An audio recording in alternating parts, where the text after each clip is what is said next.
and welcome to another episode of Women and Resistance. I am your host, Adesoji Iginla, and with me, as usual, is my co host, my sister from another mother, the author of Self Love Revolution, Aya Fubara Eneli Esquire. How are you, sister? Thank you. I am doing well. How are you? It I is am fine. burning hot here, but that is okay. Yeah, yeah.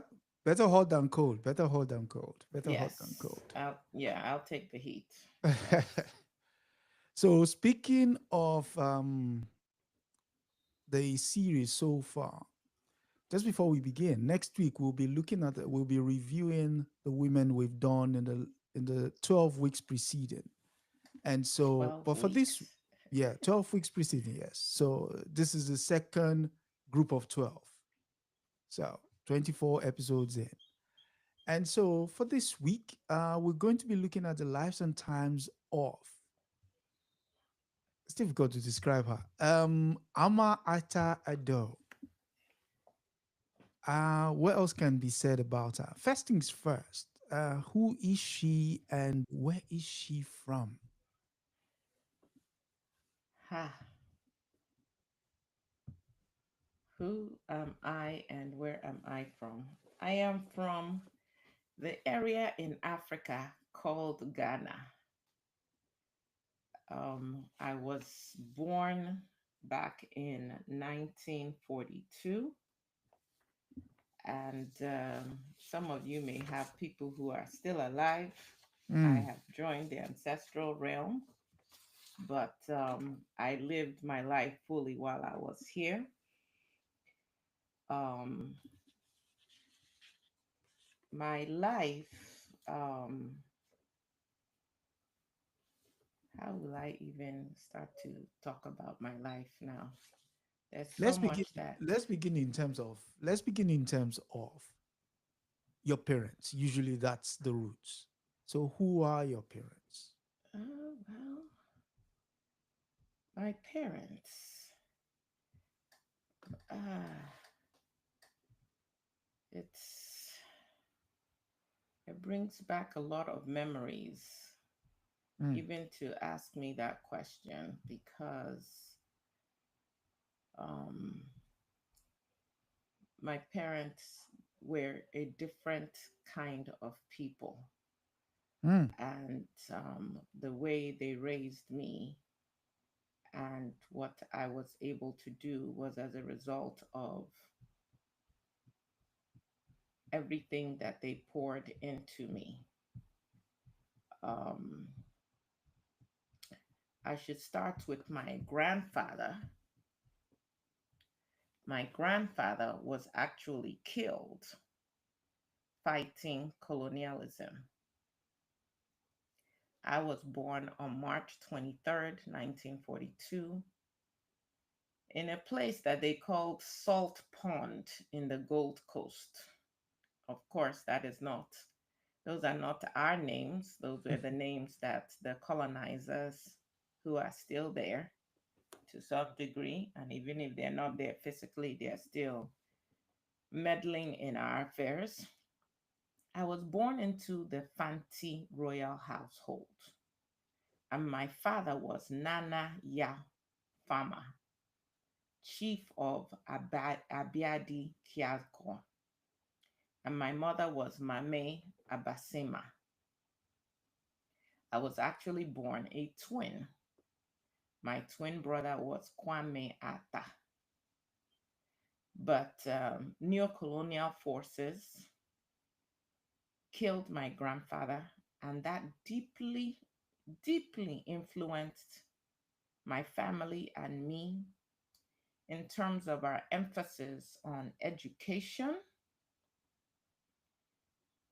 and also coupled with cultural consciousness. And I have to make the distinction mm. because the education was you must learn the Western ways so that you can fight, Okay. but not abandon who you are culturally. So, being born into this fancy royal household, I got to learn of my culture in a very intimate way.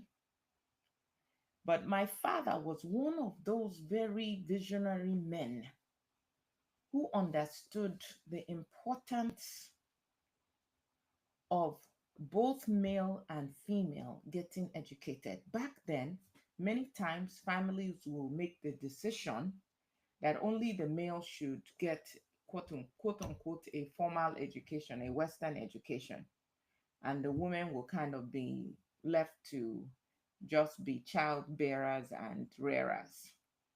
Mm. But my father insisted on all of the young people in our area getting even that Western education as well.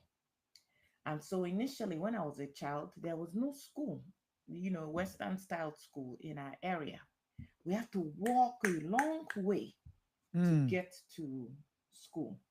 And my father made it possible for there to be a school in our community so that all the children had relatively easy access.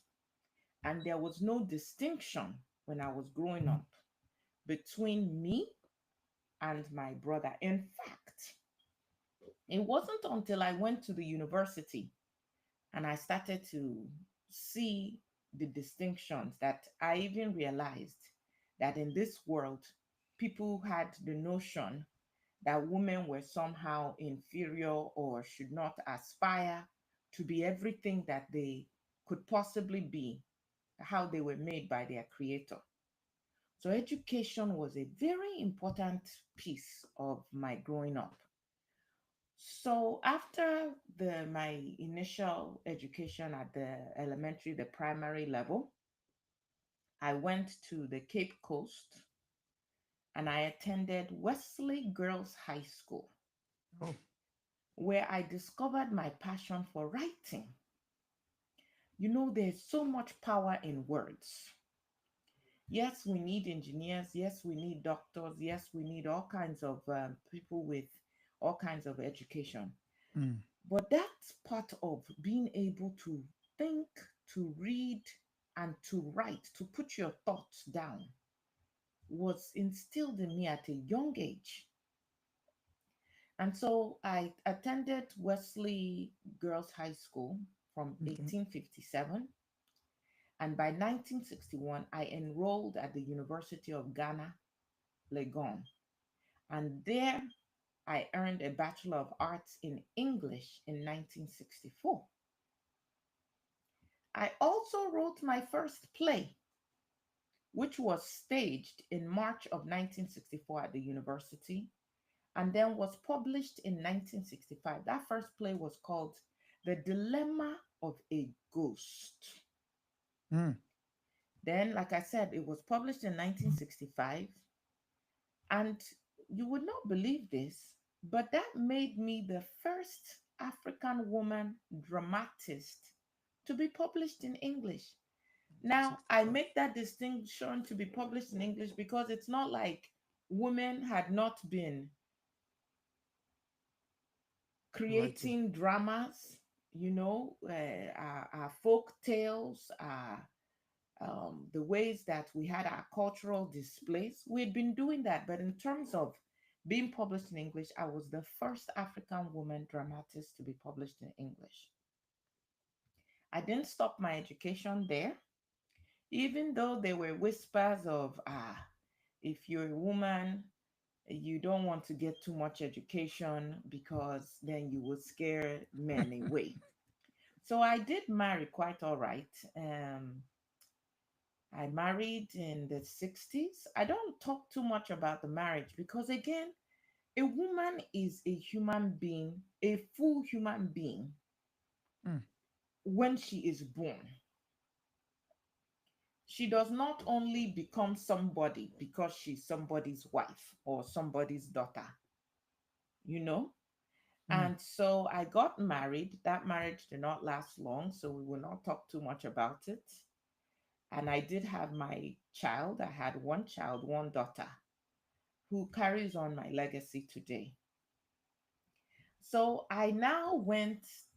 My husband was a lawyer, Um, I left the I left Ghana and I went to Stanford University in 1970, where I earned a master's degree in English, aided by a creative writing fellowship. Ha! Mhm. I have to tell this story. It's important to tell this story. At that time, it was like they would find what they considered the best and brightest minds, and they would pretty much just throw money and fellowships for us at us, to pay for the plane ticket, to pay for our tuition where we were going, and so on and so forth. And so I went to Stanford University in 1970, Mm. and I got this creative writing fellowship. And then I subsequently returned to Ghana.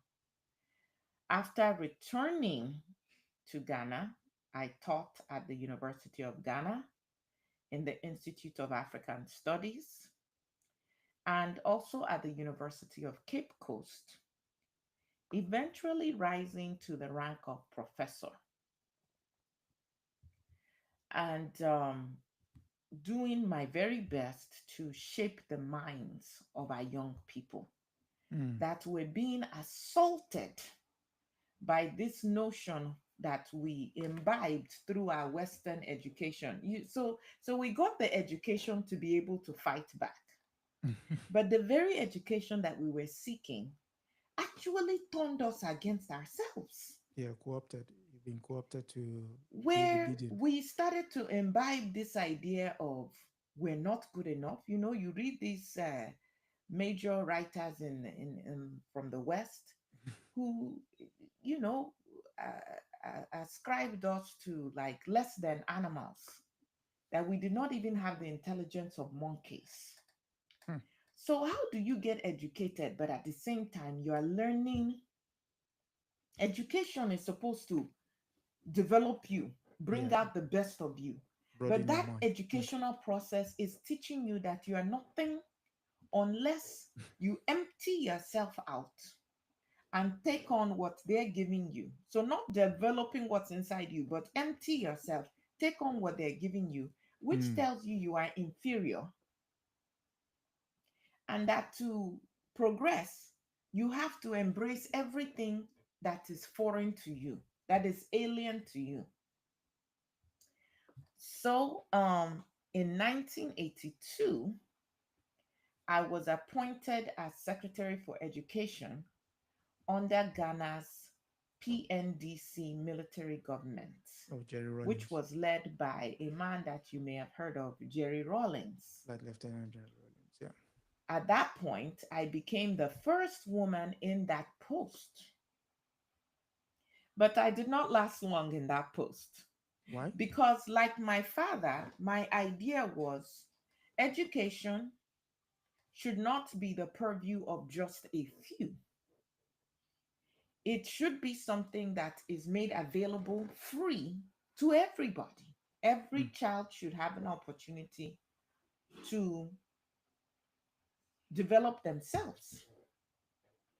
Well, apparently, for some people, that was too radical of an idea. And so I lasted about a year in that formation as the Secretary of Education. How are you going to be the Secretary of Education? Of course, our form of government was very much not based on our own cultural consciousness, but on copying the West. And then in that position, when I say free education for everybody, that is too novel of an idea. And so I ended up resigning from that position in 1983. And I felt that Ghana at that period was not a place where I could actively be myself and speak my mind freely without repercussions Mm. that could even include death. And so I entered into a self imposed exile in Zimbabwe. I heard at the beginning you were talking about you've been covering a lot of women. Yeah. How many of those women experienced this same exile that I'm going to talk about? Maybe imposed on them, or sometimes just out of self preservation. Mm. We had to leave the place that we called home, the place that we wanted to build, the place that we wanted to make improvements on. It's a very painful experience. But I went to Zimbabwe, which at that point had um, really taken off in terms of trying to break away from their own Mm. colonial beginnings. Yeah. At one point it was called Rhodesia. And anyone who wants to know again, the power of words. Where did that name come from? If people come in where people we are have our own names and then they impose something else on us. It was named after a very evil man that all your listeners, your viewers should know about, Cecil Rhodes. And so this place was now called Rhodesia after him. But while I was there, the Zimbabwean government embraced me. I worked in their curriculum development unit of their Ministry of Education, and I contributed to the Zimbabwe Women's Writers Group. And while I was in Zimbabwe, I really focused on writing and publishing children and poetry books. Later, I left and I taught as a visiting professor in the United States and in Kenya. And I held another scholarship from Oh. again the West, a Fulbright. I was awarded a Fulbright scholarship in 1988. Again, just funding sources. You always have to question where your funds come from and their motivation for providing those funds. I also then became a writer in residence at the University of Richmond in 1989. And I even taught at the Hamilton College in the early and mid 90s, Mm. 1990s. And then from 2004 to 2011, I was a visiting professor in Africana Studies at Brown University. Of course, again, your viewers should understand the interconnections because we had an Africana Studies at Brown University because of the agitation of African American students and African students who said we cannot just come to these universities to imbibe your information, Yeah. to learn to hate ourselves. We want to study our own history as well. I chaired the Ghana Association of Writers Book Festival from its start in 2011. Mm. And then I went on to serve as the patron of the Etisalat Prize for Literature. It's now known as the Nine Mobile Prize, which was initiated in 2013. And I was awarded the Aido Snyder Book Prize for African women's writing, obviously named in my honor as well. Mm.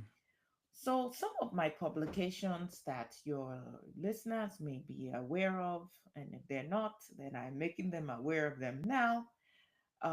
Even though some of them were published, relatively, you can say a long time ago, Yeah. um, But they're still I available. believe that the themes are still very relevant True. today.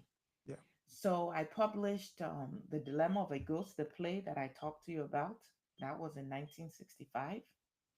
Then I published Anowa, a play that was based on Ghanaian folklore because, like I said, we have been we have been we have had traditions, maybe not written in English, maybe not written at all, but we come from a very rich culture, Mm.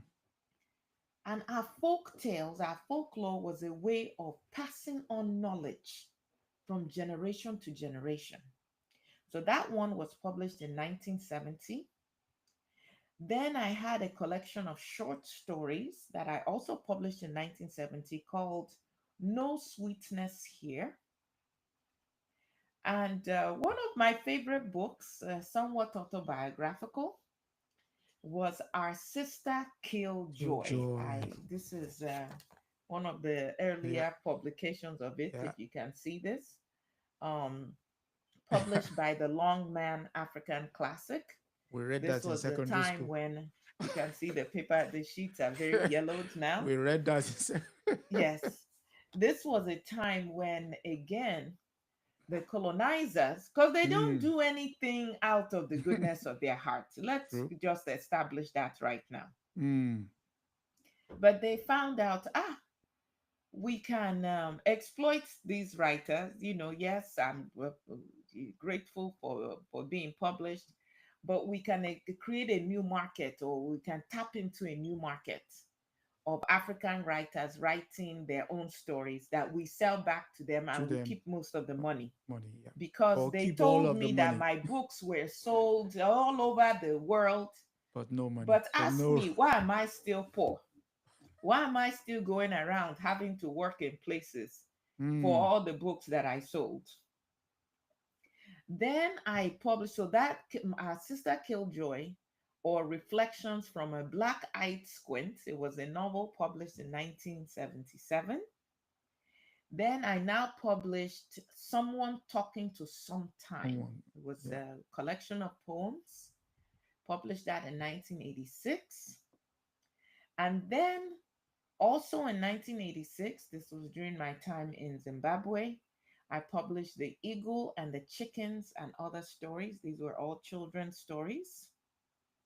I also published Birds and Other Poems in 1987. And then in 1991, I published Changes, a love story. And here is an older, there are newer iterations of it, but this is an older Old version, copy version again. You can see newsprint. again the yellow pages on this. Yes, yes.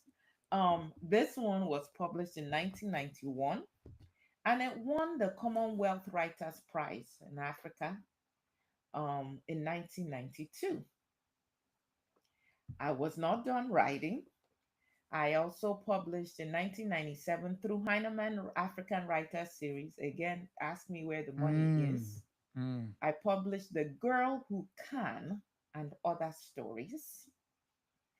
And then in 2006, I edited African Love Stories. Stories. Listen, we are That's the full, complete human beings. In fact, it annoys me to even have to say that, because who in their humanity has to now come out and every day try to prove their humanity, mm. except for people who their very humanity is being challenged by the second by these colonizers.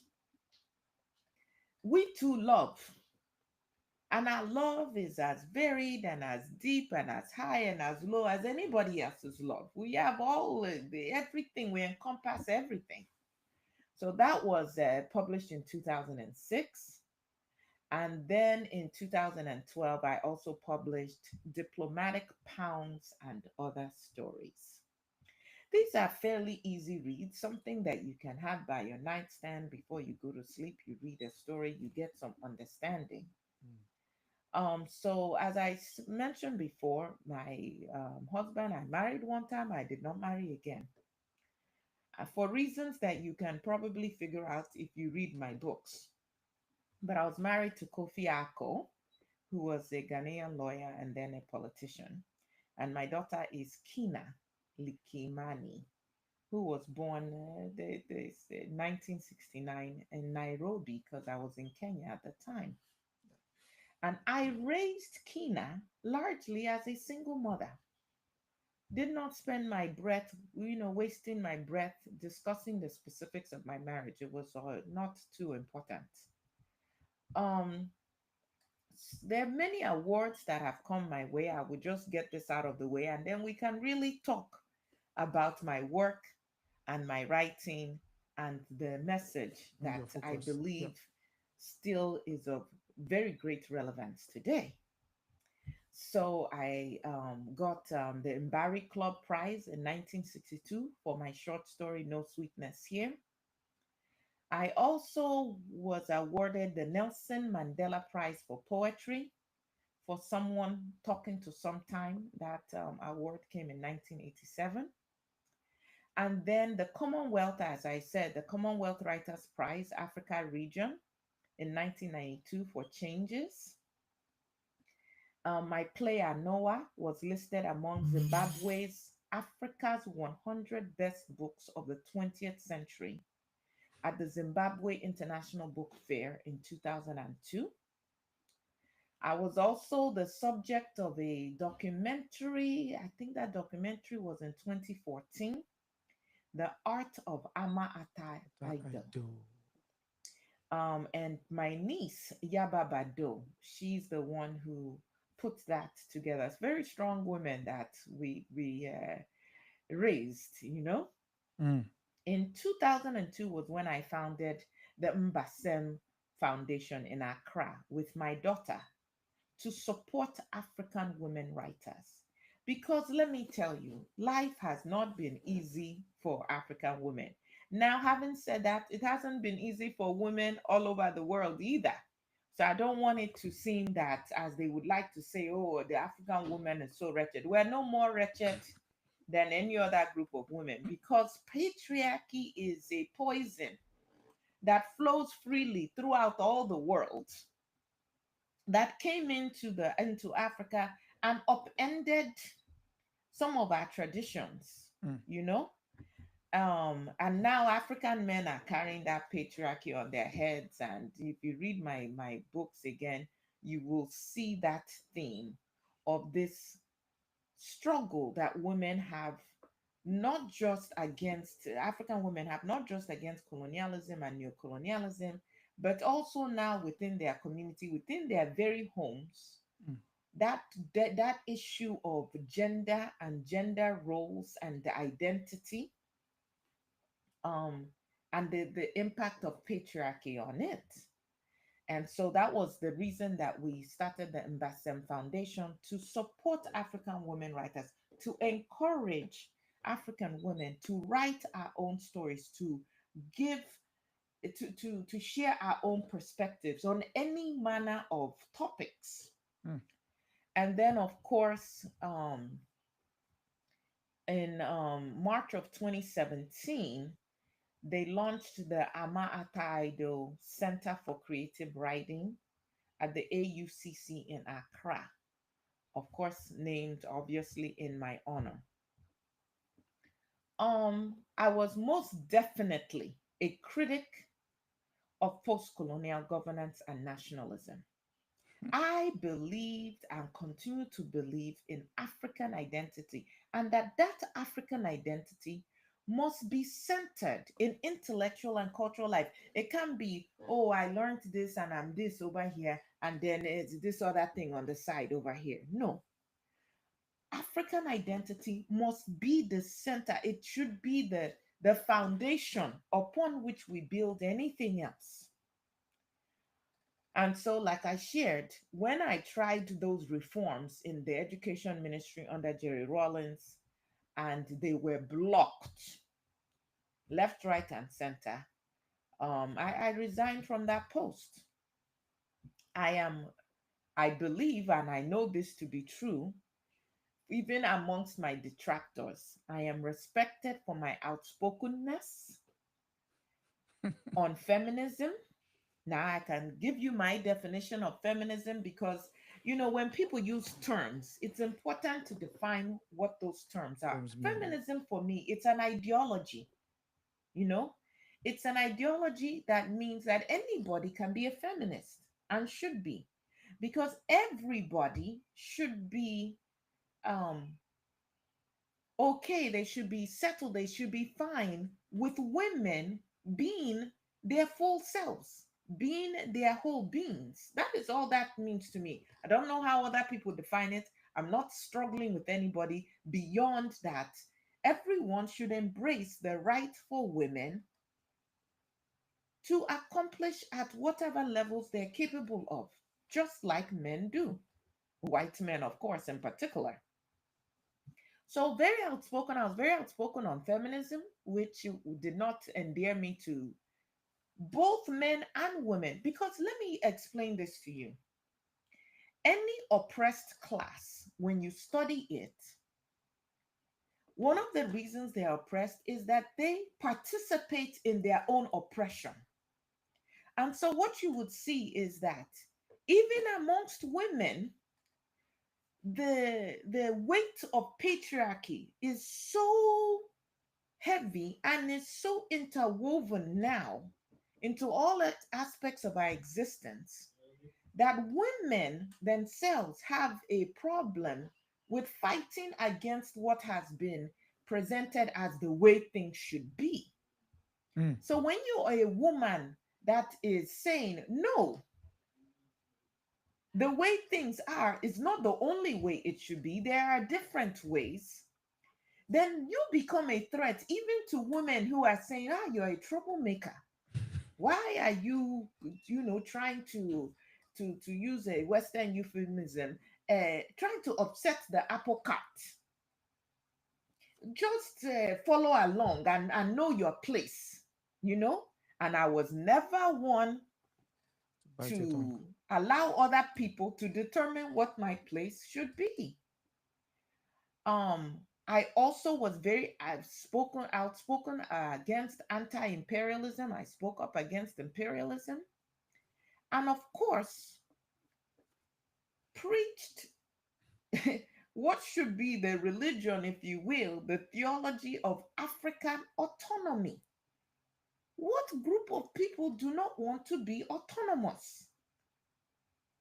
My views sometimes challenged both traditional and Western paradigms because wherever it was coming from to make women less than who we are capable of being, I was going to challenge it. And of course, this engendered some very vigorous intellectual debates. And some places the doors were open, and in some places the doors were, Slam they shut. attempted to nail the door shut. Mm. When I think about women's African women's marginalization, one of the things I've said is that the decay of Africa's social, political, and economic systems is directly related to the complete marginalization of women from developmental discourses. Mm. So while you have a group of people who make up arguably at least half of the population, If not more. and then when it comes to any conversation on how we develop, how we move forward, you leave their voices, you leave their perspectives, you leave their input out. How is that supposed to work? When I wrote my book, Our Sister Killjoy, I very much critiqued Africans who lose their cultural memory when they're educated abroad. But here is the tragedy, my son. Now, we don't even have to go abroad to lose our cultural identity. This Western education has so seeped into our psyche Yeah. that the elites perpetuate our own inferiority. And so now, instead of eating fufu with my hand, if I eat it with my hand, I'm an animal. I must eat with fork and knife. I can eat with fork and knife, yes, no problem with that. But why does one have to be seen as better than the other? When if we really do a critique, do you understand the intimacy of taking in food? If you're now afraid of your own hand Mm. touching your food and touching your mouth, and you need some external object, ha, it's symbolic of our issues. So I very much challenged, and this might be a challenge to you because I understand you are based in the UK. I very much challenged my brothers and sisters who would go and get the white man's education and then abandon everything that their people stood for in total, completely. Mm. And you now want to outwhite the white man. And then you bring those ideas, if you bother to come back, you bring them back and poison the waters where we are. And you wonder why Africa is still not liberated today. Well, before I take your questions, oh, and I want to read some of my poems to you as well. Mm. I made my transition to the ancestral realm where I continue to fight on May 31st, 2023. I was at the young age of 81. And it's such an ironic thing that the very government that at one point did not value me and my message now honored me with a state funeral. You know, now they're going to embrace me, daughter of Ghana, Mhm. one of our own. And my services were even televised from July 13th to July 15th, 3 days. I laid in state in my hometown in Abiadzi, Kiako, and then my burial following a Thanksgiving church service was held on July 16th of 2023. And I am buried in my hometown community, resting with my ancestors. Although many of us are not at rest, we are fighting because there's so much to fight. Um, ha, I had, as I shared it briefly a little bit, I had many lectures. I had many residencies in American institutions. Including the University of California, Smith College, and Mount Holyoke. These appointments were very helpful since I did not see the money from my books. And they allowed me to be in a position to mentor students, to mentor African students wherever the boat had dropped us off or whether we had stayed in our countries and now traveled, but to be a mentor to the students to share African feminist and post colonial thought, and of course, to continue my writing.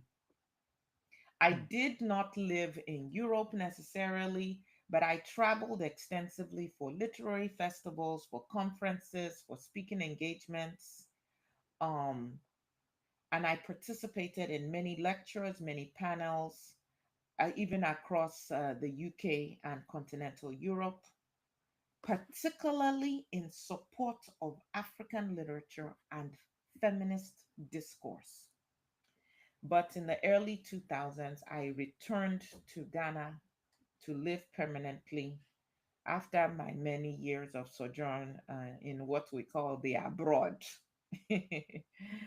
um, and in Ghana, I was able to return to my culture, to my life in a more meaningful way, to continue my cultural work and my education activism. Um, because what are you if you are not building at home? Mm. So, if you will permit me, I want to Share a poem. read and share some of my poems. This is from the African Poetry Book Series. This one is called After the Ceremonies New and Selected Poems. And let me read some and then we can be in conversation and you can ask me any questions. There are so many poems that many of my poems are a little long. So I try to choose some that are not too long for um your audience at this time. So my understanding is you have at one point reviewed a woman who was very dear to me. Her name was Bessie Head. Yeah. And so I'm going to read a poem that I wrote um, for Bessie Head, and it is titled For Bessie Head. Bessie Head's life really captures a lot of the The struggles struggles. Yeah. of African women And on our women. own continent. Yeah. Any of your viewers who did not follow along when you did that, you need to go back Mm. and not only hear what you shared, but read her words for herself too, for yourself as well. So, to begin with, there's a small problem of address. Calling you by the only name some of us knew you by, hailing you by titles you could not possibly have cared for, referring you to strange and clouded origins that eat into our past, our pain, like prize winning cassava tubers and abandoned harvest fields. Some of us never met you. And who would believe that? But those who know the tragedies of our land, where non meetings, visions on opening, and other such abortions are early and everyday reality. To continue a confession of sorts, Miss Head will just not do. Bessie, too familiar. Bessie Head, your face swims into focus.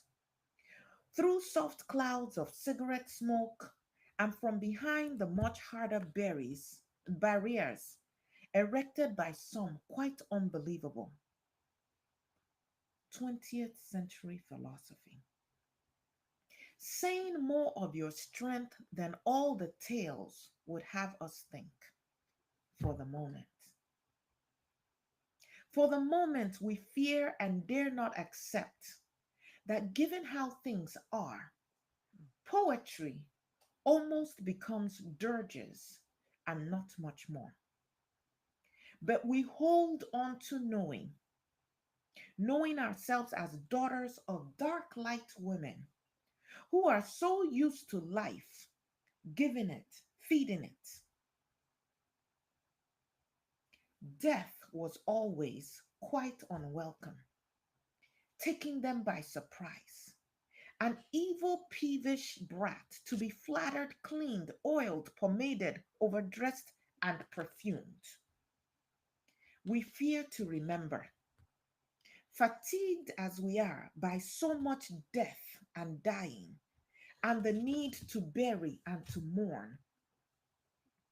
Bessie Head, such a fresh ancestress.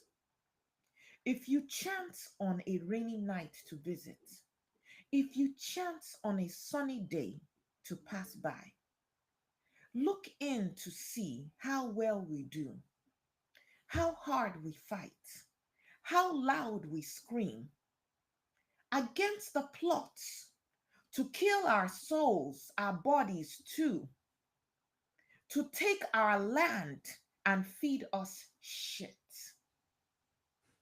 Come benevolently, dear fresh spirit, that rejoining the others, you can tell them that now more than ever do we need the support, the energy to create, recreate, and celebrate. Nothing more, absolutely nothing less.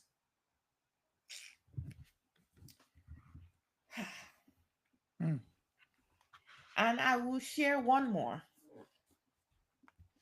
This one is titled A Question from the Expatriate Community. To Karidako for her good natured cynicism and Kina for her edification. A propose or something other that I cannot remember, and smug in the plans for her own future. She had asked me, with a frankness born of long friendship and short memory, deliberately cultured, whether I can see myself growing old here. And I remember you and your clear views on Ghanaian emigres the whole world over. Forever postponing life and living as we ready ourselves for a beckoning old age. When, as elders of the clan, and our hairs dyed beyond infant black, we shall sit after a little something in the morning, a little something at noon, a little something in the evening, admired by siblings and other ancillary brothers and sisters who could never have done as well as we since they stayed at home, and held with due respect in the caring arms of their offspring, our grateful nieces and nephews, to whom we dispense our black market supported favors and wisdoms. Both the hard currency and the experience acquired from unspeakable humiliations in other people's lands. We shall try then not to remember the daily insults, promotions denied, our children having to move to harsher climates in pursuit of education, since as the dependents of foreigners forget how high their grades or how keen their desire, they simply cannot get into the army or schools for would-be doctors, engineers, lawyers. Our wife, the list of exclusions in these foreign lands is very long. But mind you, all Africans treat all other Africans from beyond their borders like shit, or at best as flotsam and jetsam. My friend, where were you all the time? I was asking if you can see yourself growing old here. In my mind's eye, the image of me as the adored elder of the clan recedes, recedes, disappears. I do not tell my friend what I am thinking.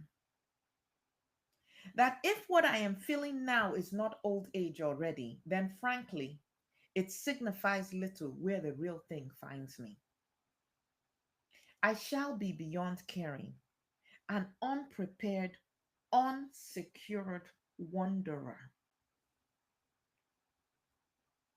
In any case, I remind her, such questions are meaningless for those who are not at all sure they have a choice. I will stop there. Mm. The the two poems you read, the words. Can you speak up a little bit? I can't hear you so well. I said the two words. Can you hear me now? Yes. Okay, so the two poems you read are powerful because in the beginning you said something along the lines of choosing names, being called names that you have no powers in doing so. So Yes. that will form the basis of my first question, which is Oh, when you, I didn't tell you. You know my name was Christina. which is what I was coming to. Oh, okay, okay, okay. Ask your Because question then. so I noticed when you started publishing with Mm-hmm. Dilemma of a Ghost, the name you published or the pseudonym you went under was Christina Ama Ata Aidoo. Yes. But over times, Christina made almost She had a, to go. was that a conscious decision? Absolutely was a conscious decision. The more I learned about our colonizers, Hmm. the more it made no sense to me that we have our own names with our own meaning Okay.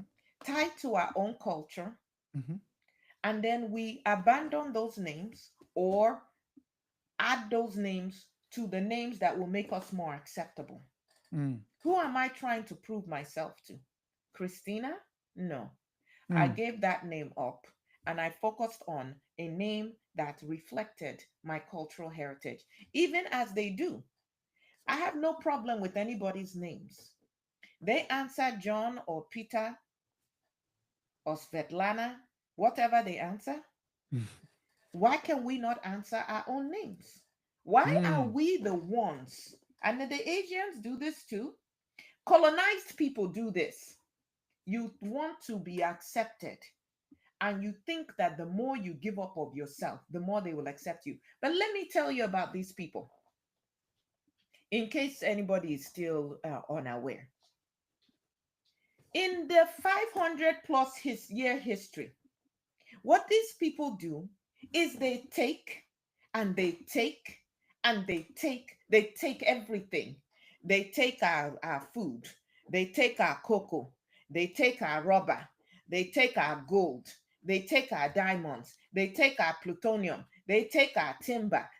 Where will Europe and the West be without all the things they have looted from Africa? Where? You want to call us third world and underdeveloped. Where would they be without all the things that they have taken and continue to take? And they were not content with that. Then they had to take our bodies. And if we allow them, they will take our souls. Now they have taken our memories. Mm. The reason why I write, we must remember. They take your memory. What are you, a zombie? You just Mm. do their bidding. Then and there's listen, you can't compromise with these people. There's no the insatiable. A pit that can never be filled is what they are. There's no level of they will take to one level and then they will say, okay, let's remain this part for you. You have this part of Mm. any of your things and even of yourself.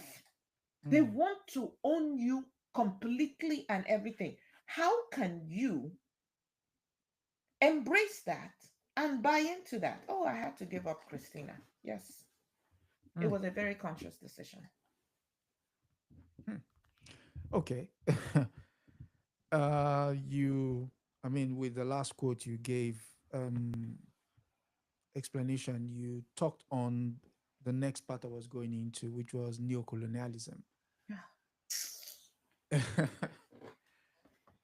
You made mention of the fact that at some point you had to leave Ghana and make your way to Zimbabwe. Yes. Did you experience the pressures of neocolonialism in Zimbabwe whilst you were there? Is there a place on the face of this earth where you will not experience the greed of white people? Is there a place? Mm. Even the people minding their business in the Amazon forest, they've gone there to bother them as well. I'm telling you that there's not, yes. For a country that had been previously named Rhodesia, yes, of course. But you find ways to still try to work. Because what will you do? Will you abandon your people? Mm. You try to find ways to still figure out places where you can work, where you can help us to remember, where others can help you to remember. We have forgotten so much, my brother, and that is a very that physical death is not the issue. Mm. We are living and dead spiritually, cut off like that fork and knife, cut off from the very thing That you're that supposed to will be. feed our Mm. bodies and our souls and our spirits. So, yes, Rhodesia was a place of refuge for some time from the very repressive regime Vivian of Smith. Jerry Rawlings. Yes, he had some good points and some things that he did, but this tendency for autocracy, this tendency of patriarchy to again, similarly to how neocolonialism, colonialism, these are colonizers take from us, then our men now want to subjugate and marginalize and crush women and fit us into their very narrow ideas of who we should be and what we could be. But there were still issues in Zimbabwe, as there continue to be issues all over the continent of Africa mm, and everywhere that oppressed people are. Everywhere the issues are the same, even amongst the white women. I mean, the whole idea that they came up with their feminism, and I understand, again, that's why I defined it for myself. They know the struggles they have with their menfolk. But this is the thing about these white people, how they poison. We did not have tuberculosis before these people showed up. Oh. Go and ask the Indians who died in mass of smallpox and all kinds of diseases. They did not have those diseases before. Of course, we know in their case, these people took blankets that were used by people with the disease and brought them as gifts. You need to know your culture. You need to remember so mm, that you be careful what you're accepting. Because you have a mindset of how you treat people. You know, Africans were very hospitable people. You also assume that this person coming smiling and bringing you a gift, that they come in goodwill. No, they came to take, they came to poison. They mm. brought all kinds of diseases. Let me tell you, AIDS. Abi, they were saying something about, oh, came from monkeys, so on and so forth. What did they not manufacture it in their labs? Hmm. All the ways that they have conspired to eliminate us. Even now, both the education that I was talking about, but even how we eat. You know that there are diseases that we're dealing with now in our countries that were unheard of when we were eating our food. But they come and then they sell you on, you want to eat like us. You abandon your traditions, so much so that if someone brings ugali for you now to eat, or gari, that is not civilized. Yeah. And you just go along with them. And it's killing you, and you are not even aware anymore. What are we chasing? Africa must remember, and for us to remember, all of you that are listening now, you need to be reading and you need to be writing. Women, we must write about our own experiences. Who is going to tell our stories if we do not find ourselves valuable enough to tell the stories? Now, it's one thing to value yourself and know your story, but we also have this other issue of time. Again, all the ways that our very souls are stolen from us.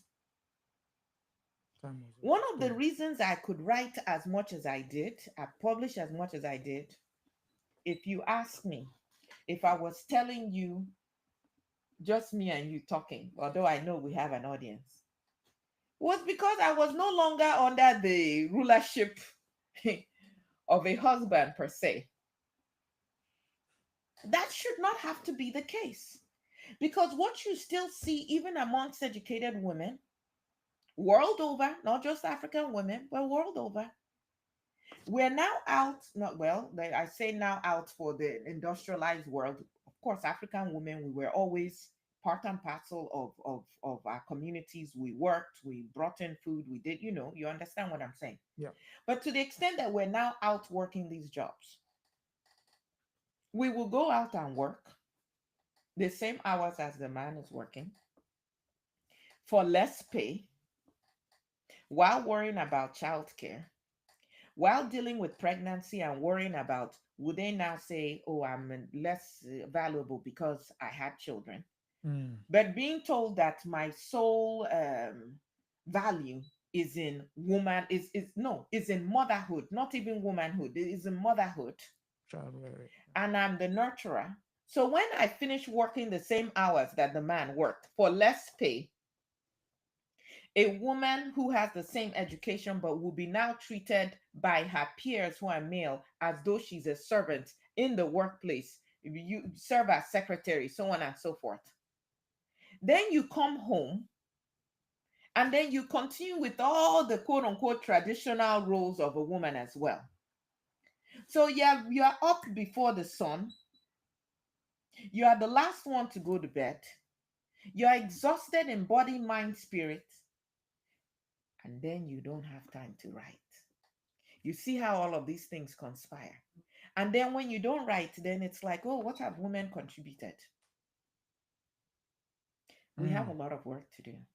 And I'm encouraging all your viewers, if you're a male, become a feminist. Support women and, of course, men, but support women in being their full selves. Don't be threatened by them. mm, And if you're a woman, stop buying into your own oppression and stop being that woman who will point at another woman doing something that you're not doing and tear her down and question whether she's really a woman and see her as a threat because she is doing something that you're not doing. Don't participate in your own oppression. mm, mm.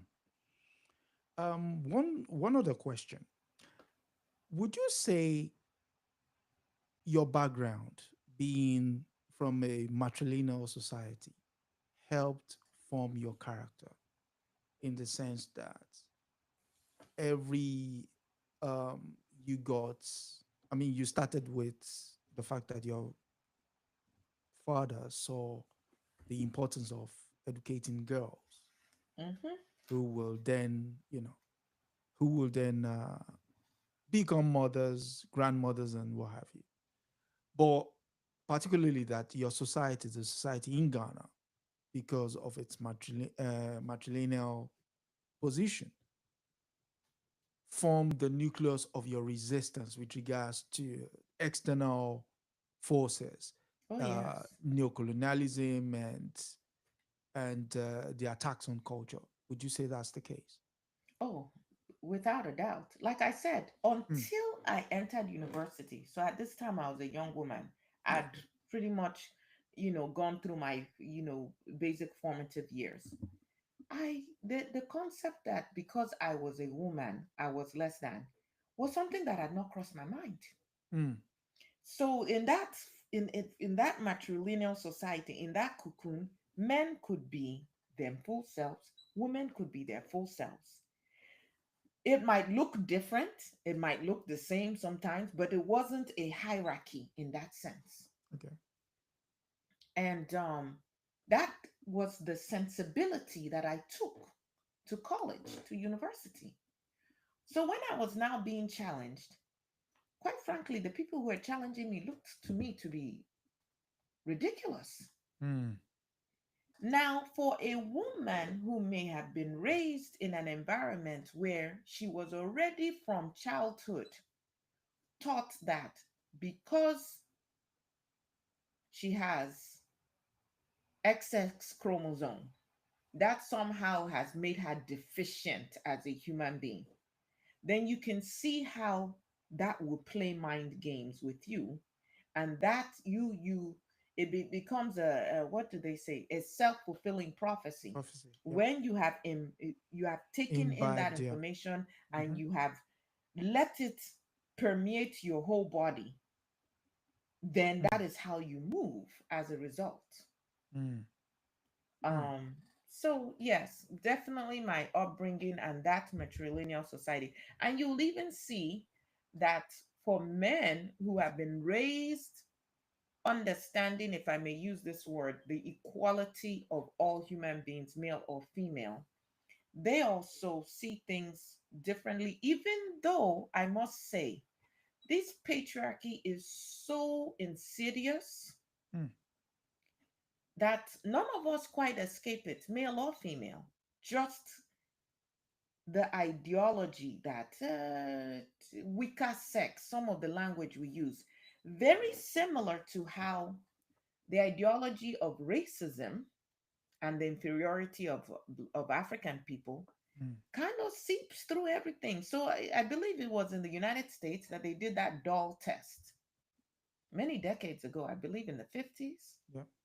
And even black girls were rejecting dolls that looked like them in favor of European looking dolls.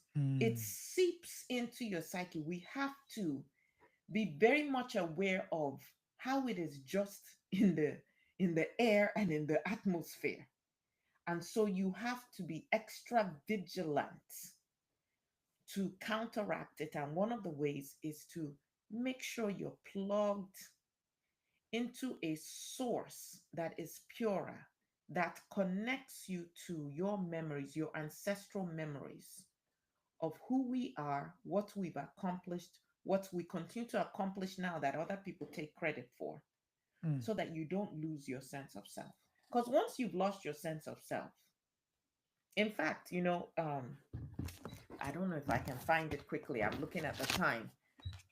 In my book, our sister Killjoy, there was it's a humorous book. Oh, you know what?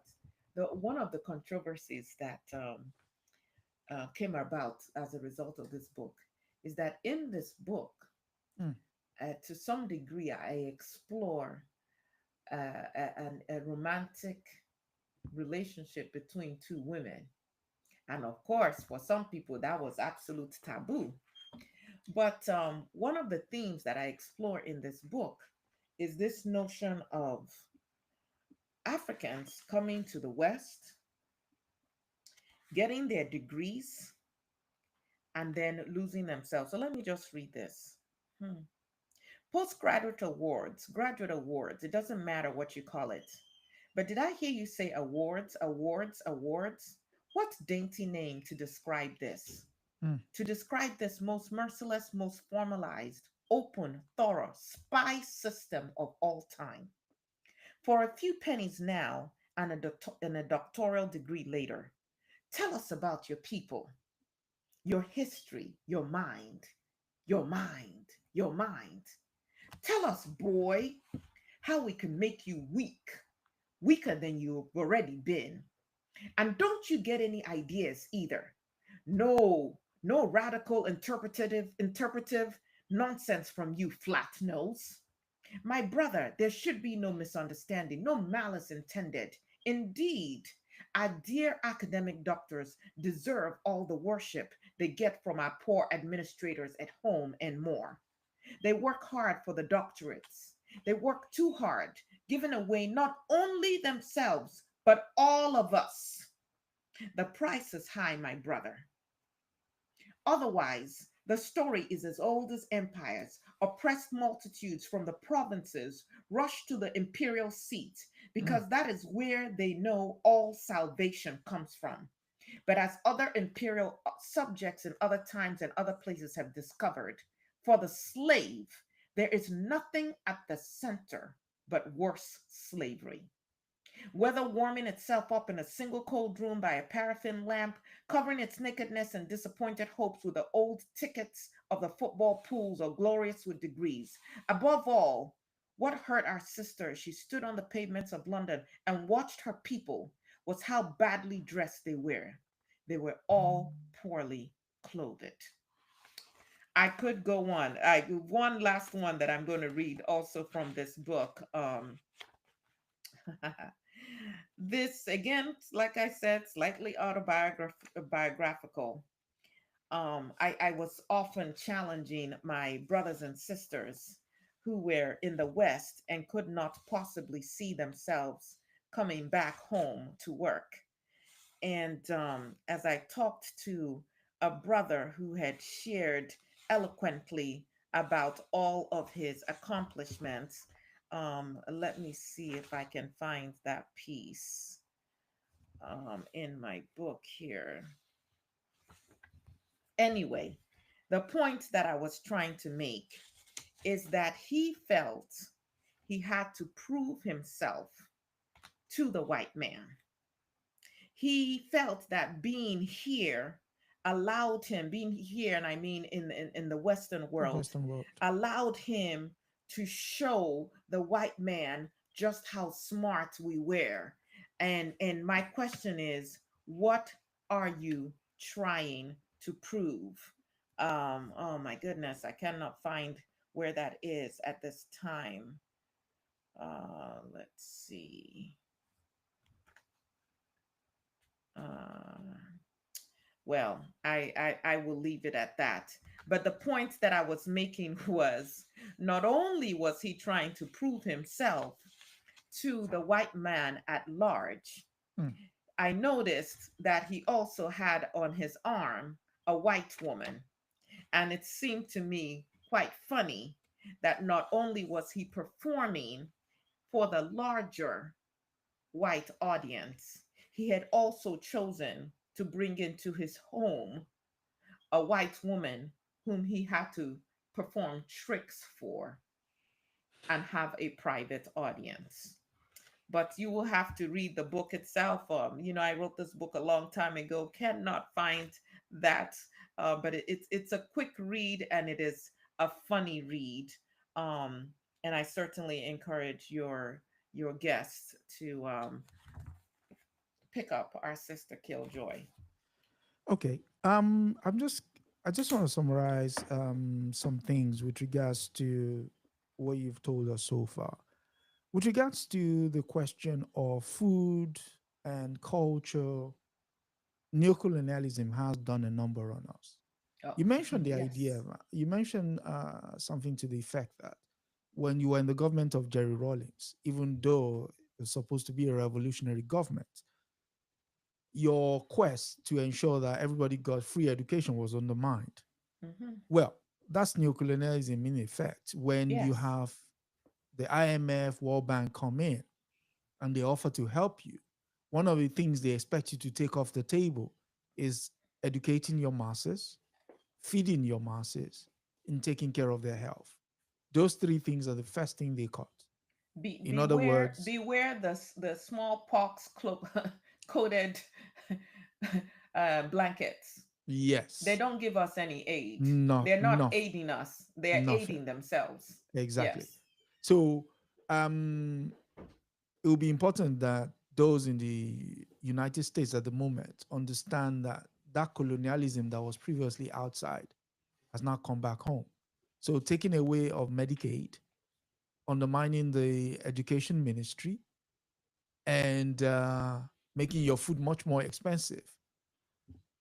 Or That's non-existence. When you take our land away from us, when we're growing things that we can't consume and selling them for pennies, and then yes, using that money to buy guns or to fund conferences for a select group of elites to travel to discuss in foreign lands what must be done on our land, while they spend money and buy up property and things in other people's lands but don't take care of their people. And think about it, Africa today mm, has the youngest population. relation, yeah, The vast majority of Africans are under age 30.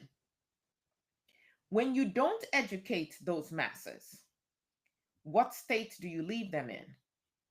mm, And who benefits from the destitution of a whole generation? true, true, And that is not how our education used to be. When we talk about our rites of passage or any of the things that we did to educate, everybody had everybody was going to learn a skill that allowed them to be useful in their community. mm, So how do you now embrace an ideology that says only a select few, and then those ones lord it over everybody, body and the else, people who are put in these positions are the ones who are most disconnected from their cultural memory because they have emptied themselves out and put in Shakespeare and Marx and everybody else and cannot even speak their language. Do you know what is communicated through language? mm, We could go on forever. Yes, we could go on forever. We could go on forever, but unfortunately, uh, Mama, you've left for the ancestral realm. But there is one final point I want to make. When you talked about women should support other women, she Mm-hmm. had a very dear friend, and there was something in preparing for this program that I noticed. What did you She, notice? she had a dear friend whose name was Miseri Gitai Mugo. She Mm-hmm. met Miss Mugo in the 60s. Yes. She followed the advice of Mr. Mugo to who herself was exiled Yes. to Zimbabwe and then the United States. They Mm-hmm. both, so Yes. that friendship, culminated in long years of writing and what have you. So And when and sharpening each other's it's just minds. mind, yeah, This is not exactly. work you do in isolation. You Yes. want to be partnered with as many critical thinking people. Thinking Yes. Mm-hmm. exactly. And then that friendship culminated in a collection of writings in honor of Ama Ata Aidoo that was written when she turned 70. Yes. The book was released in 2012. The book was dedicated to their mothers, Yes. to Miss Gita Mugo's mother and Ama Atai's mother. But here's the kicker: they both passed on in 2023, Yes. a month exactly to the day of each other. Yes. So, talk about spirituality moving in motion. So, for those who want to, delve more, that's the book. It's Ama Ata Aidoo at 70. Ah, There's I like actually that. Put that book. They picked a nice picture of me. Ha. Yes. That is how I would just look at people. What are you saying? And your point is, are you even listening to yourself? Does what you're saying make sense? Does it lead to our liberation? Yes. so, and there is an interview that was conducted by Misere both that the two ancestors sat and spoke, and it Mm-hmm. was very, very, very insightful. It's talk about they talked about everything, their Yes. writing, their their building of community, how they got to Yes. know each other. It And was, that's what we women do though. yeah, it When we was are very endearing. connected, we Yes. we build community. Mm. So who are you building community with? Mm. Because some Yeah. people just want to be the only one bright shining star, and everybody else they feel threatened by. Who are you building community with? I became more of who I was, better, sharpened, challenged by my dear sister. And I know I did the same for her. Yes. Mm. So I would want to leave on that note. Who are you building community with? Mm. Because for them to resist, they needed people around them to be able to resist. They didn't resist in isolation. It's just that each story is unique, but it's done in community with others. So, question And, is, and and and that and that was one of the things that caused me so much pain is that for too long my sister Bessie had was in a position where she did not have the that support community and that around her. community. Mm. Yes. So, and yes, and yes. the call to action is, who are you building community with? On that very um, motivational note, I would like to thank Ama Ata Aidoo for taking times from and talking to us. Thank you very much for coming through. Thank you for having me. And to our listeners and audience, the audio version of this presentation can be heard, can be downloaded at all, on all podcast platforms. and you be well. Next week, we're going to be looking back at include Mama Aido and the other 12 people before her. So we're going to be doing a review. So if you have questions, please do bring them. And Mm-hmm. until next week, it's good night and God bless.